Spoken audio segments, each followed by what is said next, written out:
Gender responsive सेलटा आज उद्घाटन करिले मैडम डिप्टी सीएम प्रभाती परिडा आमे जो इफ्री एंड गेट्स फाउंडेशन को सहयोग रे जहाँ किछि काम करूछु जोटी महिला मान को इंक्लूड करा जाउछि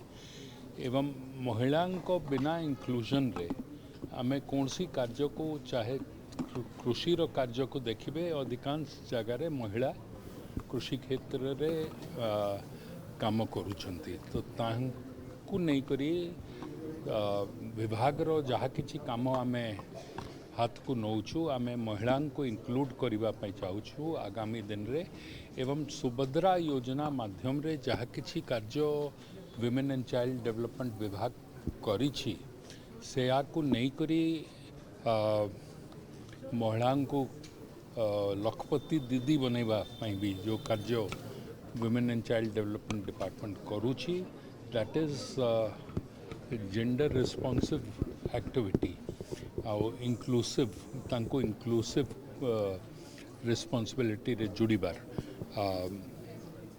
मु धन्यवाद देबा पई चाहे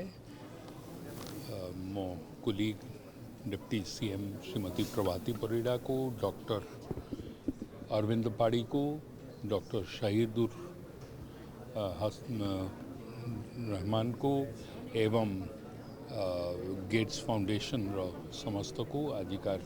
ये कार्यक्रम रे समस्ते आसी जोग देइथवारु गणमाध्यम रो समस्त को भी धन्यवाद जेहेतु आपण जहाँ आमे ये करूछु ताकू लोकों पाखु भी पहुँचाइबा पई आपण मानक सहयोग भी रोचे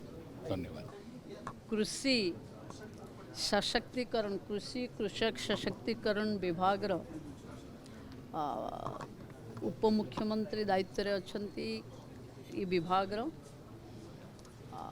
सचिव अरविंद पाढ़ी जी निजे इनोवेटिव रिसर्च रे ये काम को आग को बढ़ाऊँच मुझे धन्यवाद देवी कि जेंडर रेस्पॉन्सिव सेल आज गेट फाउंडेशन और IFPRI रो कोलाबोरेशन रे एठी ओडिशा रे हैला ये गोटे आम पई नुआ कथा हबो जो थिरे एग्रीकल्चर रे महिला माने तो अछंती ही एग्रीकल्चर रे लक्षपति दीदी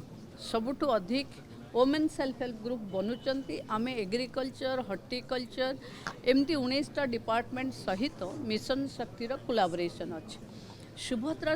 सुभद्रार आर्थिक अनुदान परे महिला माने निजे विभिन्न फार्मिंग काम रे जोड़ी होइचंती एवं आज जो काम रे आम एग्रीकल्चर डिपार्टमेंट हाथ को नहीं छे मु भावुची एटा लिवलीहुड रे गोटे बड़ इम्पैक्ट पकेबो जो थिरे महिला माने प्रधानमंत्री भाषा रे empower women will empower the country and empower the state तेणु ये माने ग्रामीण अर्थनीतिक विकास को जो वुमेन लेड डेवलपमेंट 2036 रे विकसित ओडिशार सूत्रधर हेबे महिला माने यार प्रथम पर्याय क्रम ये आज ये विभाग आरंभ करिथिबारु मो राज्यर महिला शिशु विकास विभाग एवं मिशन शक्ति मंत्री भावे ये विभाग को धन्यवाद दूची। मैडम गोटे बड़ कथा विधानसभा आप उत्तर रखिंट फील्ड वेरिफिकेशन पर बर्तमान समय 17 लाख अधिक हिताधिकारी सुभद्रा जोड़ी देखु आमे ये बहुत सर्टली गोटे पोर्टाल खोलीचु सुभद्रार जो थिरे आमे 21 वर्ष जहाँ को हिला ताको आमे सुभद्रा पोर्टाल रे आड करुछु एवं NFS डाटा अनुजाई बा SFS रो डाटा अनुजाई जो माने एलिजिबल अछंती से मान को पुणी सुभद्रा दबु एथर आमे कहिथलु जे नुआ करी जोड़ी होचंती तांको 2 किस्ती एका बेले के दबु ये 2 किस्ती एका बेले के दबा पाई मु भाबुची जनवरी 1st वीक रे आमे ये काम को त्वरान्वित करुछु आ जो माने किछि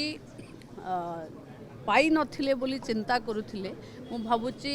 नुआ वर्ष आसु आसु से कंप्लेन भी आउ रहिबनी समस्ते सुभद्रा पाइबे माने कटिवार ग्राउंड बहुत जण जानि पाउनाती एबे बहुत जण पोर्टाल रे क्लियर अछि आ जो माने कटिचंती से माने भी जानिचंती जे कॉज कोन अछि।